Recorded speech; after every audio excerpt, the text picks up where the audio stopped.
People always imagine the worst parts of a vacation being the flight delays, the sunburns, the hotel bed bugs. I used to think that too, until 3 separate trips taught me the opposite. 3 vacations. 3 moments that started ordinary, and then, without warning, became something else entirely. An intruder caught on a neighbor's camera in a Maine cottage. A scream from a Florida swamp that hasn't left me. A condo in Ocean City rifled through by people who smiled like friends until they didn't. They're all true. They still haunt me. Before I get into them, if you like hearing these kinds of stories, subscribe. Only one ask. I promise. I tell them because I owe those lessons to myself, and if sharing them saves someone from the small choices I made, then it's worth it. The first one happened when I was 19. The kind of age where you think you're smarter than your parents and braver than you actually are. It was senior year summer, and my family rented a big white house with green shutters on the coast of Maine. The house sat on a slight rise overlooking a stretch of scrubby lawn, and then the grey Atlantic. There was a narrow gravel drive, an ancient swing that protested with creaks whenever the wind hit, and one smaller cottage tacked a little to the side where our neighbour, Hugh, lived. Hugh was the kind of neighbour you remember because of the details. He had an old pickup truck with faded paint and an annoying habit of whistling out of tune. He called everything darlin' and wore shirts that were one size too small, as if he'd borrowed them from someone else. He also had cameras mounted around his property, one pointed toward the narrow path between our houses, another toward his porch, and he bragged about them in that friendly, slightly theatrical way. "Keeps the raccoons honest," he told my dad when they first met, tapping the top of his truck like it was the best thing he'd ever bought.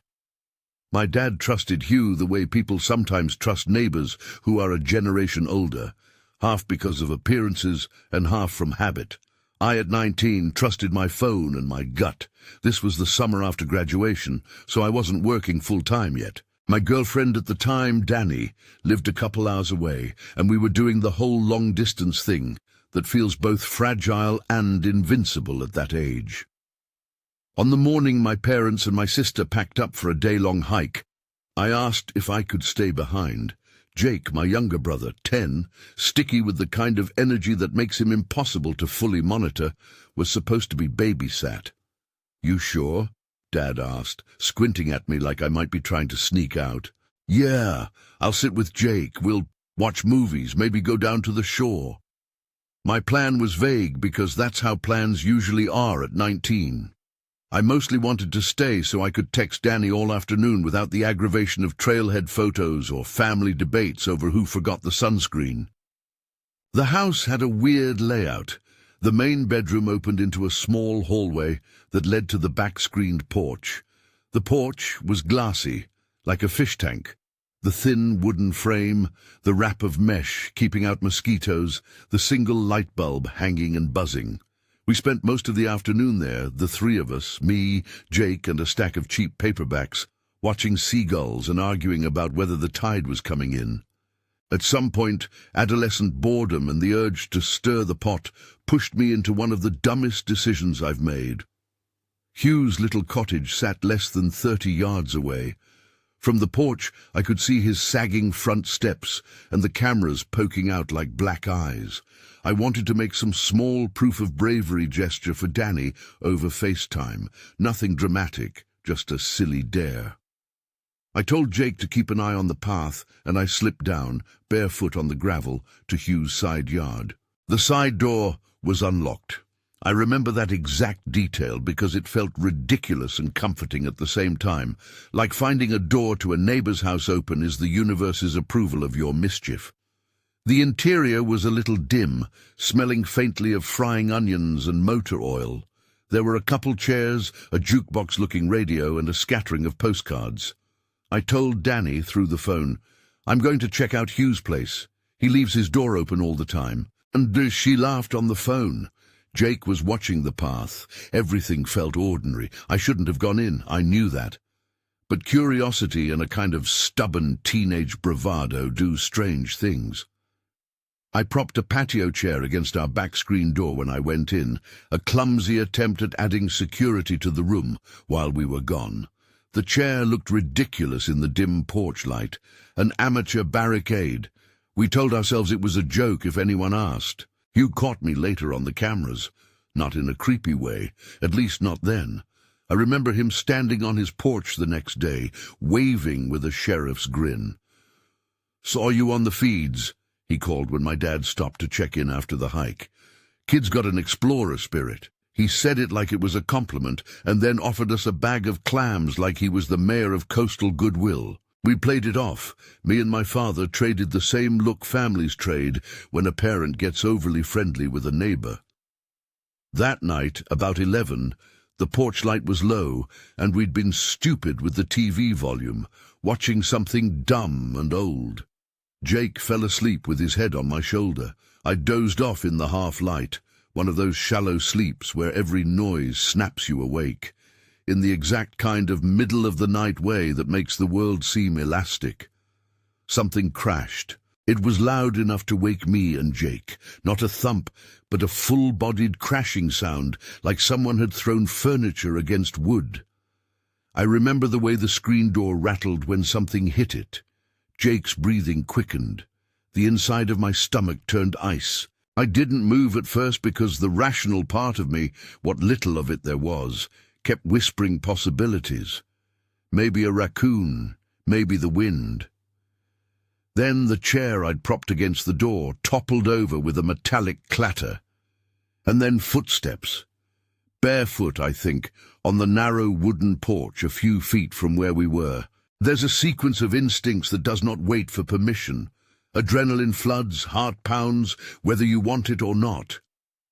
I pulled Jake closer and tried to slow my breathing by counting to 3, but it didn't work. The footsteps paused, not at the door but a few steps away, and then moved and then stopped and then moved again. It sounded like someone moving with that odd, deliberate caution of someone who knows the layout of a place they shouldn't. I could hear a zipper, like someone was rummaging with their hands, and then a voice, low and quick, the kind of muttered words you don't catch in the first second, but later realize were there. The voice sounded tall and flat and, for a moment, ordinary. It could have been anyone leaning toward the porch, looking in. My dad was still out on the trail. I had a half-second where I imagined calling for help, but we'd been told not to make a scene, and Jake would wake up, and we'd be vulnerable.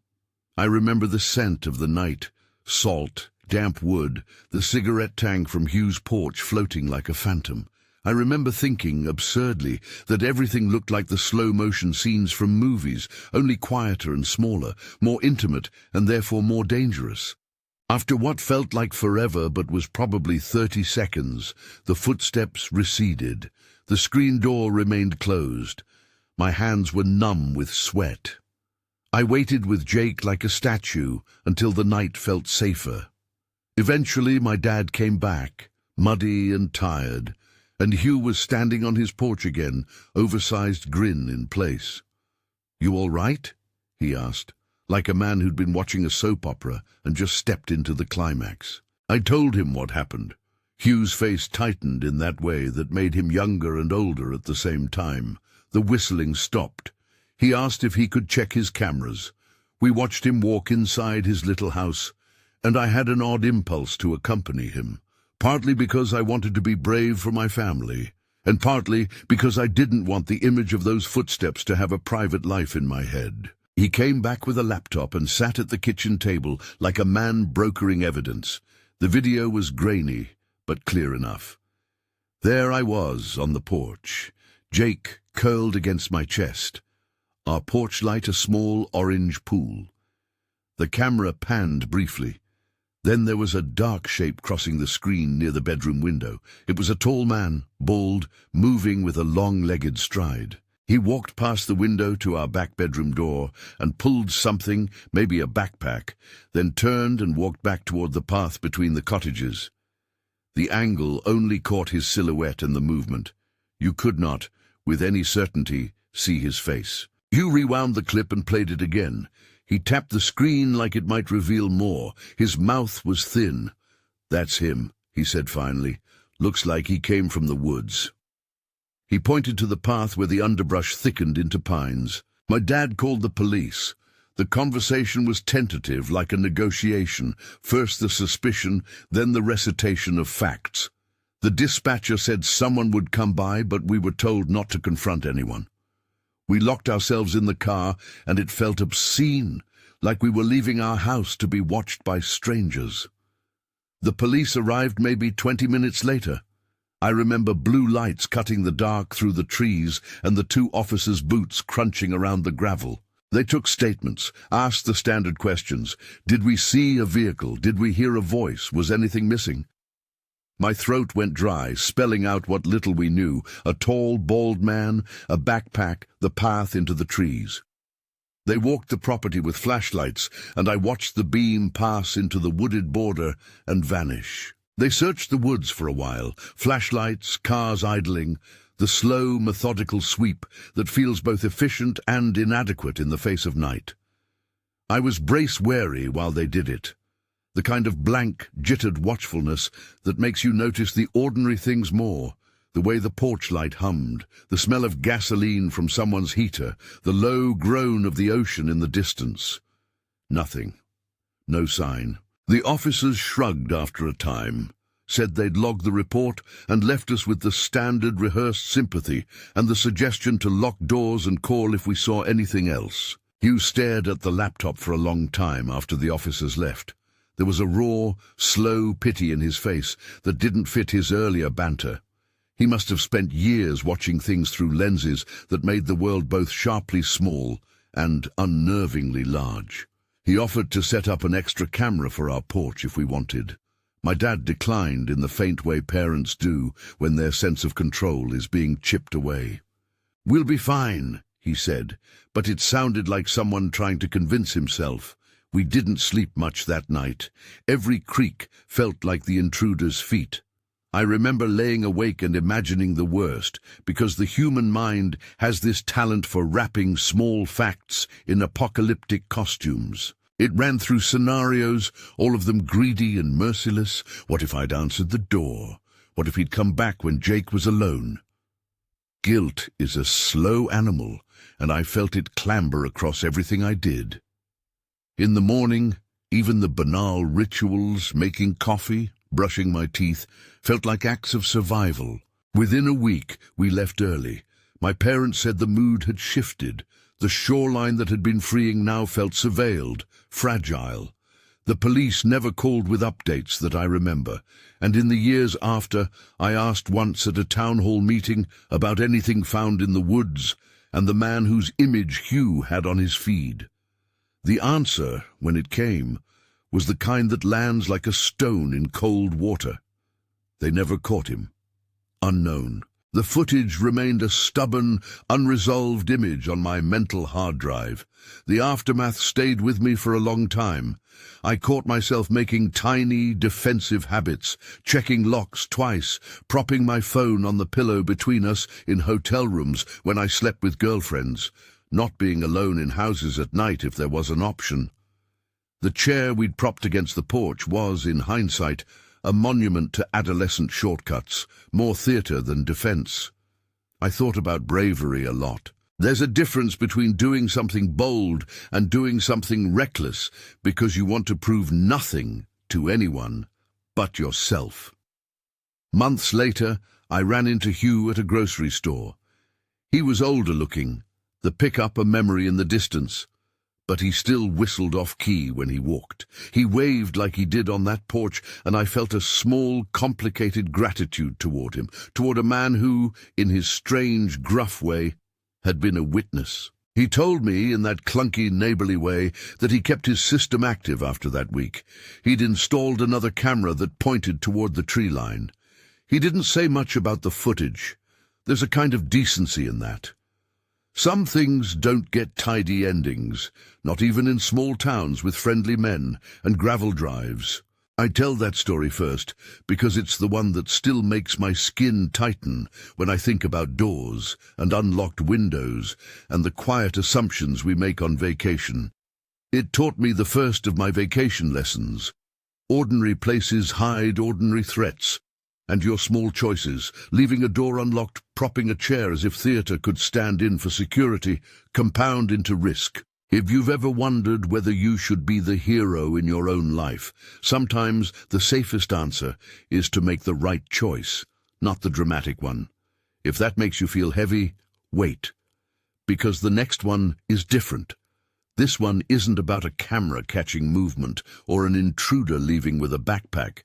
It's about a sound that lodged into me like a hook. We'd been going to West Palm regularly as a family since I was a little kid. There was a rhythm to those trips, a rental house that smelled of sunscreen and leftover burgers, the annual scramble for the best parking spot, the way the neighbors were the same every year, the toddler who screamed at seagulls, the couple that always wore matching hats. As we grew older, the trips gained new layering. Aunts and uncles, then my high school friends, then that blurry age where life starts to press sideways with jobs and relationships. Will and Teresa were fixtures in that chapter. Will a steady, incompetent charmer with a laugh that came through his chest, Teresa practical and dry as cracker crumbs, but with a smile that softened in the right light. I liked both of them in the way you like people you don't have to explain yourself to. It was one of those nights where the ocean breeze seemed too warm. We started with a bar and the typical cheap, loud music, and because the night was young and our boundaries were looser than they would be a year later, we kept drinking. Will got sloppy in the way he always did, laughing too loud, telling the same stories, so Teresa and I offered to walk him back. The rental house backed up to a patch of swampy land that the town had never quite decided how to deal with. Small trails, reeds, the odd stand of mangroves. At night, the area was a blur of dark water and whispering grass, a place that looked different under streetlights than it did under sunlight. We took the shortcut because we were tired and because shortcuts feel like time savers when you're young and slightly drunk. Will teetered ahead of us, both hands shoved in his pockets. We joked about nothing and everything. The moonlight made the water look like spilled ink. Then as we passed a bend where some reeds clustered and the sound of the waves faded into a hush, we heard it, a scream. Not a human scream, filtered by knowledge or anger or clear language. Something raw and animal and 9 inches from the bones of fear. It pierced the night like a blade. I remember the way the immediate world narrowed to that noise. My mouth went dry. Will stumbled backward and, for 1 second, let loose a small noise that was half laughter and half terror. Teresa made that quiet hush sound she makes when she wants everyone to be rational, the kind you make with your lips to draw calm into a corner. We froze. The scream stopped as suddenly as it started, like someone had closed a door from the inside. We listened to the residual hum of our own breathing, to the small rustle of reeds, and then something else. The faint idea that there were more sounds layered under the scream, a scuffle maybe, or the wet slap of fabric moving against skin. The night seemed to hold its breath. We debated what it could have been. An animal, someone playing a prank, a drunk person with a throat like a freight train. We walked on because we were afraid to stay and because curiosity is a greedy animal. And what we found the next morning is a detail I still see without trying. At daylight, with the heat making the marsh steam, we went back with flashlights and sober knees. There were footprints in the soft mud, clusters of prints that told small, troubling stories. Someone had been there, the ground marked with a narrative that wasn't meant for us. Amid those prints, we found a torn denim sleeve, fabric mangled and stuck with marsh muck. Near it lay a jacket, not ours, a jacket that had no owner in sight and smelled like damp and river. The prints, for a while, radiated in many directions, and then funneled off into thicker brush, where the swamp swallowed paths like a mouth-swallowing sound. We debated whether to call the police.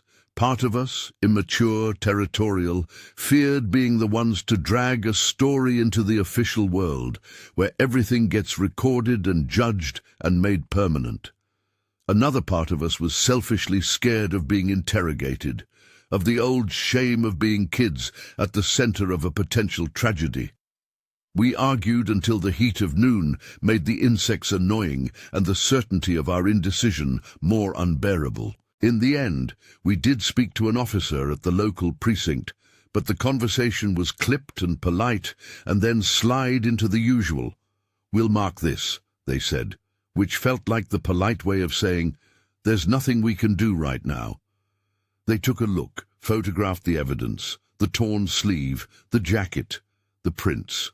They asked if we wanted to make a statement. We did, in the muted way people do when they suspect they should, but don't know the full weight of what they're involved in. There was a kind of bureaucratic calm in the way they handled it that was strangely worse than panic. You hope, ridiculously, that a procedural approach will pull your particular terror into an immediate arc of justice. Instead, what you get are stamped forms and a promise to follow up that sometimes never fully materializes. The jacket was bagged as evidence, the prints photographed, the report filed, but the night sound lingered in me like resin caught on fingertips.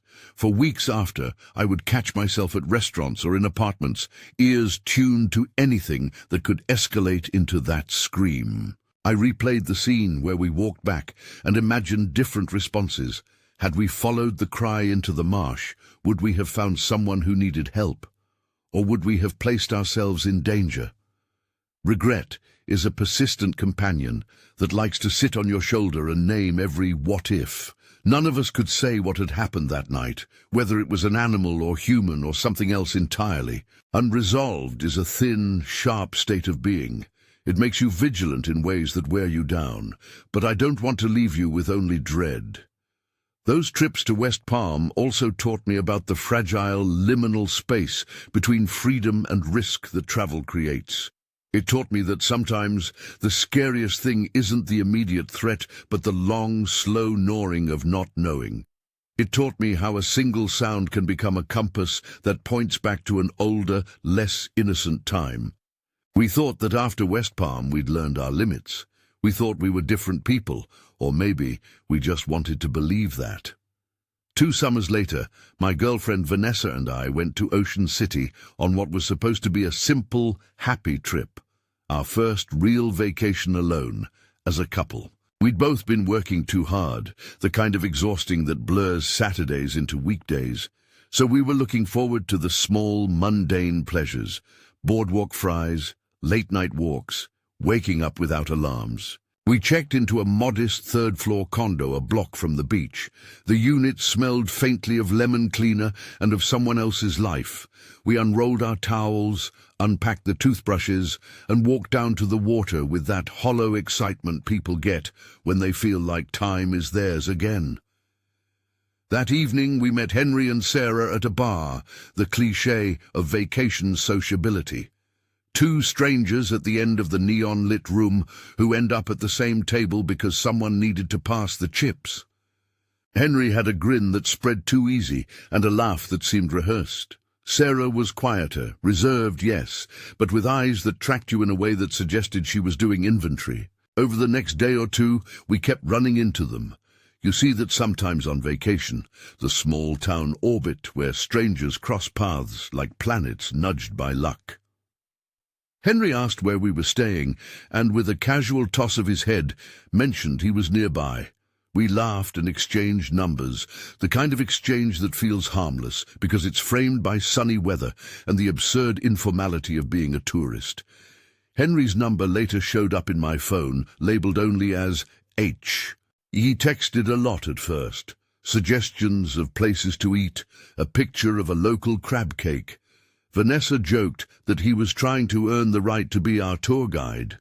At first, Henry and Sarah were only mild curiosities, the kind you file under vacation people.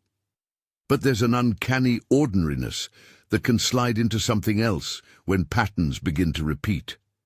The small coincidences that make you smile at first later sit like a loose tooth, comfortably annoying until you can't ignore the ache. They bumped into us at the pier.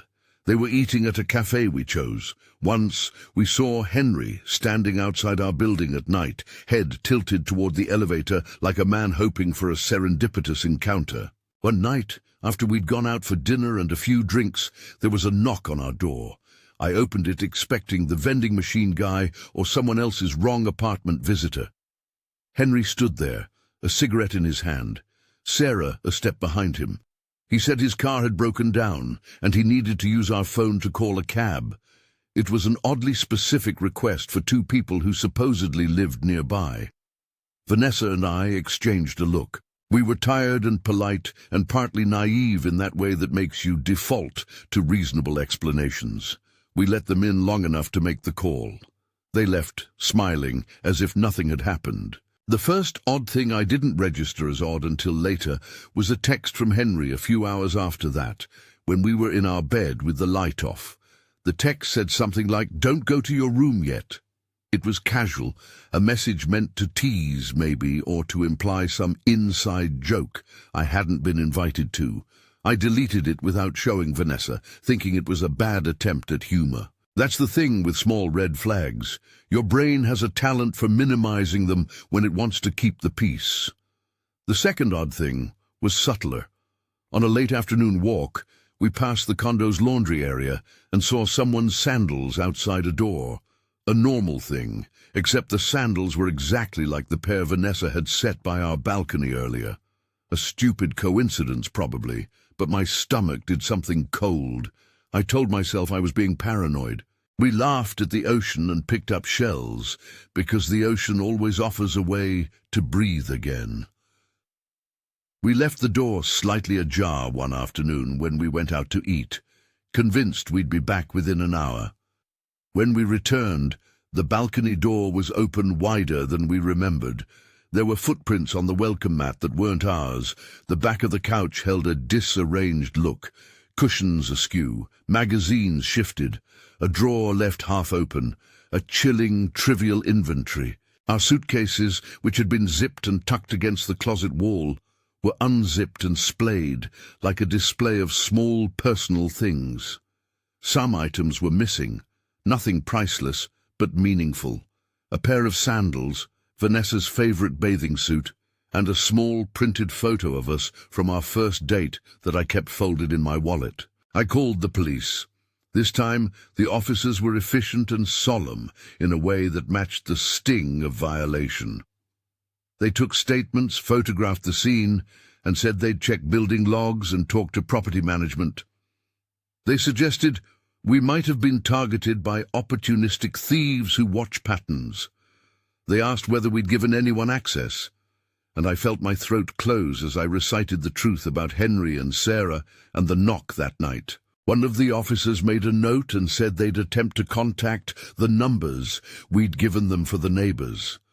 We left the unit and checked into a different hotel because sleeping in that apartment felt impossible. When the officers came back with an update, the agency of sadness that comes with being a victim in public was acute.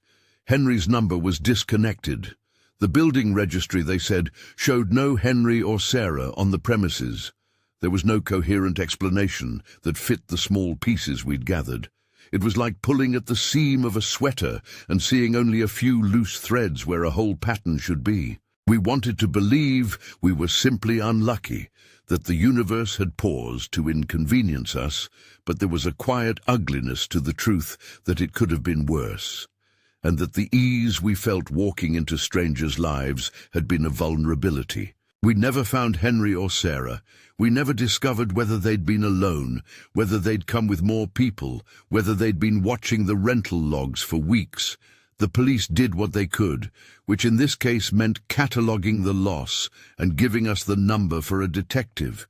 That number rang into a voicemail I never returned in full, because every time I thought about it, I felt invaded beyond the material items.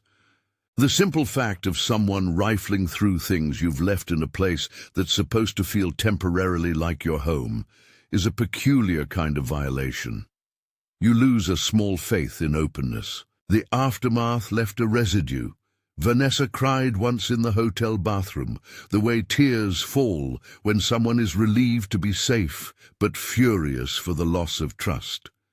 I felt guilty for being the one who'd answered the first knock. I felt foolish for having believed in the neighborly choreography of strangers on vacation. We cut our trip short by a day, and for a while after that, our conversations were punctuated by an odd watchfulness. Whose car was that outside? Who was watching the boardwalk? What did it mean to be friendly? Those 3 stories, an intruder in Maine, a scream in a Florida swamp, a condo invasion by smiling strangers, have a shared through line. Vacations make us small and big at the same time. We feel free because for a few days our choices don't have to be anchored to the usual constraints. But freedom, it turns out, is also the friend of small errors. Leave a door unlocked, stay out late without checking in, meet a smiling stranger, and assume decency. The world keeps its shape, but in the margins of that shape, strangers and chance conspire into moments you would never have chosen. I'm telling you all of this now with the benefit of hindsight and the sharp sting of memory. I still flinch at unexpected knocks.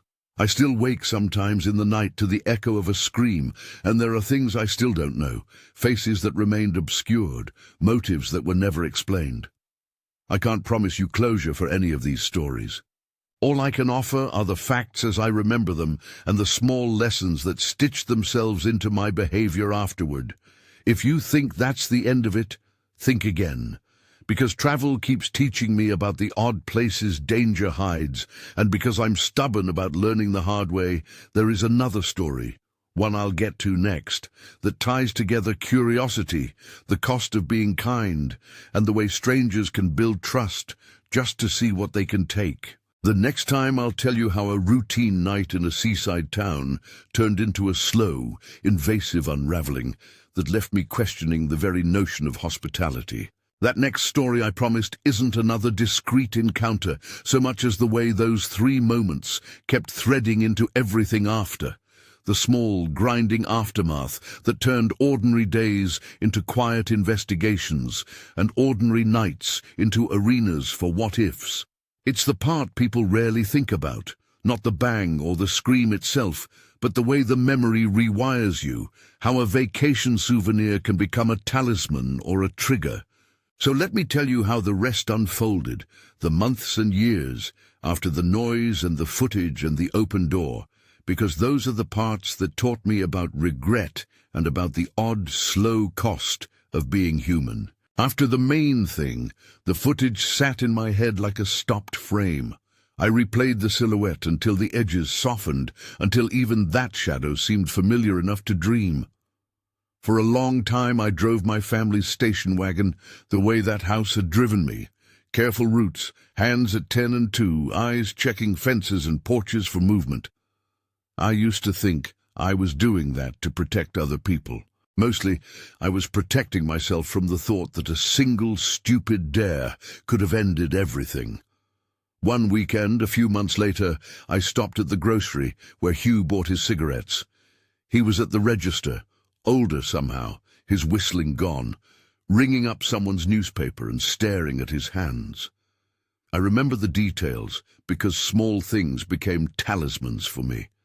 The way his knuckles knotted around the paper, the smell of bleach from the store, the fluorescent hum overhead. He looked up when I approached, and for a second we just looked at each other like 2 people who'd been witnesses to the same strange play. "You doing all right?" he asked, and it was a real question, not the neighborly patter we'd had that summer. I shrugged, because what else do you offer? "Sometimes," I said. I still watch the house in my head. It was stupidly literal, but it seemed to land between us. He nodded, the kind of slow nod that comes from someone who's balanced a lot of things on the edge of a porch and watched them fall. "Cameras don't make things neat," he said. "They just make the picture clearer." He tapped the folded newspaper like it might explain things. He didn't offer a tidy ending, neither did I want him to. There's a certain grace in not pretending that a problem can be boxed and returned. On nights when I stayed with friends or girlfriends, I developed rituals. I would set my phone on the bedside table screen up, always in reach. I'd double-check the locks, the car doors, the windows. Sometimes I held the phone even when I slept, like a talisman against the dark. It was practical nonsense, a superstition masquerading as preparedness. There was a day, not long after Maine, when I nearly called the detective who had taken our report. It was an idle itch, a morning when I was restless and scrolling through a local Facebook group that posted missing dog flyers, lost keys, neighborhood warnings. Someone had uploaded a blurry, grainy photo taken on a trail camera somewhere upstate, and the comments were full of frustrated people piecing together movement like a collective jigsaw puzzle. I felt a tug of recognition and then, shamefully, a surge of hope that maybe, just maybe, other people had seen similar trouble. I typed out a message to the detective. One line only. Any follow-up on the neighbor footage? And then I hit delete. I didn't want to know. Ignorance in that moment felt safer than the obligation of knowing nothing and living with it. West Palm left a different kind of ache. The scream lodged in me in a way that had nothing to do with footage or police forms. It stuck in the inner ear, an internal bell that rings when something unsettles the wiring of reality. After that night, quiet places turned into potential scenes.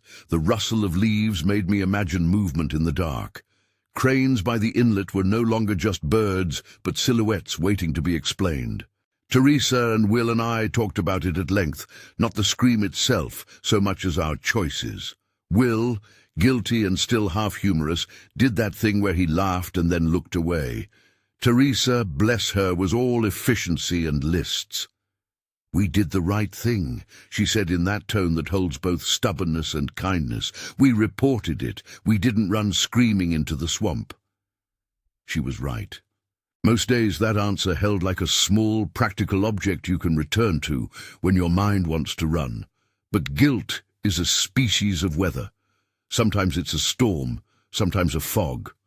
For months after, at odd times, standing in an office kitchen, sliding a pan into the dishwasher, walking the dog at night, I'd hear the scream again. Not a clear auditory memory, but the pattern of it, a sudden spike of sound, the way the world narrows, the sharp intake of breath that comes before you can marshal your body to move.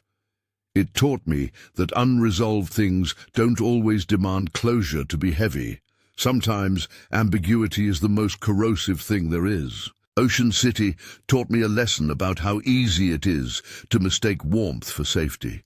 Vanessa and I argued about it more than once afterwards. It started as the usual couple stuff. Who remembered to plug the meter, who left a wet towel on the floor. But beneath it ran this persistent, quiet current of distrust. I hated that I felt this way. I hated the way my face tightened when strangers smiled. Vanessa hated what it did to her, the way she would scan a crowd for familiar faces, for Henry's grin. The violation of privacy taught us a small, uncomfortable truth. Open-heartedness is a value until it costs more than you can afford to pay. We tried to patch things with the usual bandages. We replaced the locks on every place we stayed that summer. We slept in the same bed for comfort, instead of letting separate couches be a safety net. We spoke to friends about what happened, partly to process, partly to make the story into something shareable, so it wouldn't lodge itself like an unresolved frequency. Sometimes that helped, other times it didn't. One night, months after Ocean City, I woke up because I'd received a spam call at 3 a.m. from an unknown number. The phone lit the room like a brief lightning strike. My heart startled at the brightness, not at the call itself. For a moment I thought of Henry and the knock, that small, terrible moment of making yourself available to a stranger. I realized then that the violation wasn't only in the taking of stuff, it was in the rearrangement of the mind. You learn small defenses. You tell yourself they are practical. You tell yourself they are not paranoid. You keep a list of things that look like common sense. Share your itinerary. Keep a photo of the rental. Use the deadbolt. But there's a darker truth under the list. Even the most sensible precautions don't buy you absolution from the memory. There will be nights when a chair falls in a dream, and you wake with your hands around your brother because the body remembers more than the head does. There will be afternoons when you watch someone cross a parking lot and your whole system registers them as a silhouette in somebody else's camera. A few other things followed that became, in their own minor ways, the aftershocks. I stopped letting Jake babysit alone for long stretches. He was grown now in a way, older, lankier, but to me he was still the kid who fell asleep on my shoulder during the main night. My dad called me one evening a year later, voice soft, telling me that Jake wanted to go to the same coast for a school project. I could hear the excitement. Science meets waves, and for a second I just wanted to say yes. I said yes, but added conditions. Stay with the group, don't go off the path, call if plans change. My father sounded relieved and then sad, like a man aware that some windows of innocence close without fanfare. Will and Teresa stayed in my life. We went back to West Palm a few summers later because avoiding a place is a victory for fear. We walked the same stretch of marsh, not drunk this time, alert and careful. We talked about the scream like people talk about a ghost in a house, curious, respectful, but unwilling to let it have the whole room. Will told me once that he still had the image of that torn denim sleeve in his head, how something as trivial as cloth could suddenly carry the weight of not knowing. He said it with a humor sourness that was his way of processing sorrow. I understood exactly what he meant. Vanessa and I tried to rebuild the ease we'd once taken for granted. It wasn't seamless. After the theft, she slept with the bathroom light on at hotels for months. I stopped answering knocks after midnight unless I could see who it was. For a while we joked about being elderly with our safety paranoia. Sometimes a joke is where healing begins. We worked on being honest about how much fear could be allowed to shape our choices without taking over. It was slow. It was important. I tried to make some use of the lack of closure, which is to say I tried to let it be a teacher rather than a jailer. It taught me how to listen to the tiny tugs of intuition. It taught me to take seriously the difference between being kind and being reckless with kindness. It made me less romantic about spontaneity when my gut said no. But it also taught me to avoid the opposite error, the closing off of the world because of fear. This is the paradox of it all.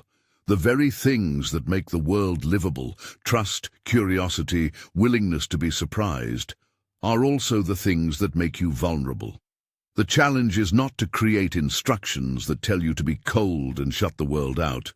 The challenge is to learn a slow kind of wisdom about when to lean in and when to take a step back. Sometimes people ask me if I regret anything, that it would all be different if I hadn't done the stupid dare at Hugh's door, or if we'd called someone for the swamp scream, or if I hadn't opened the door in Ocean City. The answer is complicated, because regret is not a single emotion, it's a chorus. I regret the choice to walk into someone else's unlocked space in Maine because it was unnecessary bravado. I regret our indecision at West Palm because the not knowing sits heavy. I regret answering the knock in Ocean City because hospitality was misread as harmlessness. But there's also a quieter regret, that these things taught me boundaries the hard way. They taught me in ways that weren't hypothetical, that were vivid and messy and real. There were practical, small attempts at resolution. I called the police station in the main town once more after I moved a state away. The woman who answered remembered the file and was kind in the way that comes from dealing with many human miseries. She explained gently that cases like ours sometimes have no resolution, that silhouettes in woods and torn sleeves in marshes don't always lead to arrests or photographs with names. She could not say it any other way. Unknown. There was a tenderness in that word when I heard it, the shape of something without closure. I hung up and made coffee and felt the friendly, crushing weight of small facts. Sometimes I would dream the chair falling, or the scream returning like some animal sound that had lodged under my ribs. Dreams are unreliable narrators, but they are honest about what the head chooses to hold on to. Waking from one of those dreams, I would sit up and run my palms across the sheets and feel silly and raw at once. It's fine, I would tell myself. In the light of morning, most things do look manageable. In the dark, not so much. There are also moments of grace, not blockbuster, cinematic salvation, just small mercies. Once, while walking a boardwalk years after Ocean City, a kid dropped an ice cream cone right at my feet and started to cry. For half a second, my automatic vigilance flicked on, eyes scanning for an angle, for an exit. Then I looked at the kid's face and surrendered to the ordinary scene. A child and a fallen cone. I knelt down, helped him up, and we walked together to the nearest vendor. His mother thanked me. It was nothing. It was everything. Those small actions pull you back to basic trust, the muscle you exercise so fear doesn't calcify the heart. There's one memory I come back to often. The way the moon looked over that West Palm marsh the night of the scream. It had been too warm, and the water looked like a dark plate. There was a stillness I haven't found many times since, like the world paused to listen to something that had no name. That night taught me how fragile human calm can be, how quickly it can be punctured, and how long the hole it leaves can echo. I don't tell these stories to frighten you senseless. I tell them because they're true, and because truth has a habit of being useful if you let it be. The through line of all three is simple, and I'll say it plainly. Vacations strip you of the regular scaffolding systems, familiar locks, predictable neighbors, the social networks that keep you anchored. For a little while you float, and floating can be exhilarating and dangerous all at once. Your small choices in those moments compound. A moment of thoughtlessness becomes an open door. A moment of misplaced kindness becomes an invitation. None of this is to blame the person on the porch or in the swamp or at the condo. It's simply to mark the arithmetic of risk. Here's what I want you to carry. Not a list of prescriptions, but a practice of attention. Pay attention to the small red flags. Share your plans with someone who cares. Keep a flashlight within reach. Tell the rental manager if something feels off. Those aren't heroic acts. They're practical ones. They don't guarantee safety. Life refuses guarantees. But they reduce the probability of the kind of unplanned narrative that begins with, "we thought," and ends with, "we never found out." In the end, these stories leave one hard, honest thing. There are things we cannot fix. We will sometimes be the ones who lose, or who feel foolish, or who get startled awake. We will sometimes encounter open doors and animal screams and friendly smiles that unravel. We will sometimes be left with footage that shows a silhouette and nothing more, with prints in mud and a useless jacket, with a hotel room that smells of someone else's presence. Those unresolved ends are not evidence that the world is kinder or meaner. They are evidence that the world is complicated and indifferent in ways that require us to be a little more careful. If you go on vacation after hearing this, I don't want you to live in fear. I want you to travel with a curious caution. Be generous when it feels right, but keep your wits. Let your kindness be an act of choice, not of habit. Don't let the possibility of danger turn you away from the ocean, or the boardwalk, or the quiet streets you've been meaning to walk. Just carry a little more awareness, a little more intention. Sometimes on a grey day, staring at the Atlantic from a different porch, I catch my reflection in a window and hardly recognize the person there. Older in a private way, weathered by the kinds of experiences that don't make good icebreakers. But I also feel steadier for having learned. The ache doesn't leave entirely. I still flinch at unexpected knocks. The scream is still a memory that lives at the ring of my inner ear. The main silhouette is still an image that wakes me sometimes. They are, in a way, my odd souvenirs. Not postcards of beaches, but lasting impressions, warnings etched into the soft parts of me. 3 vacations, 3 terrifying encounters. They're true, and they still haunt me. If you've ever had a trip that went wrong, if you've ever felt that small, cold knot of not knowing, tell someone about it. Tell it to a friend, to a family member, to a forum where other people stitch together narratives. There's power in remembering that you are not alone in being ambushed by the ordinary. If this hit something raw for you, leave a comment about your experience, what happened on your trip, how it changed you. And if you want to hear more stories like this, subscribe and we'll keep talking about the strange, quiet ways life tests us when we're supposed to be relaxing. Above all, travel with kindness and a little caution. Stay safe out there.